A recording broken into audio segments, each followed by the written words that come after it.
గిరిజనులంటే ఇంత దారుణమా? Guinness record కోసం గిరిజనులకి ఇన్ని వేదనలు చేయాలా? ఇంత దారుణంగా ఉన్నారా? ఇక్కడ స్కూల్ పిల్లలని లేదు, స్కూల్ పిల్లలతో పాటు వచ్చిన స్టాఫ్ అని లేదు,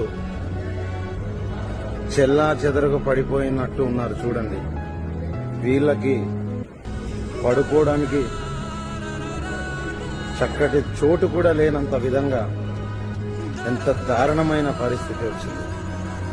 ఇక్కడ చూస్తుంటే మనతో పాటు వచ్చిన స్టాఫ్లు, రూట్ ఆఫీసర్లు, ఇన్ఛార్జ్ ఆఫీసర్లు ఎంత దారుణంగా ఉన్నారో ఇక్కడ చూస్తుంటే మన ఇంజనీరింగ్ అసిస్టెంట్కే పడుకోవడానికి చోటు లేదు. ఎంత దారుణమైన పరిస్థితి. ఇలాంటి బాధ ఎవ్వరికి రాకూడదు. దయచేసి దీన్ని సీఎం గారి దృష్టికి తీసుకెళ్తారని మనవి చేస్తున్నాను.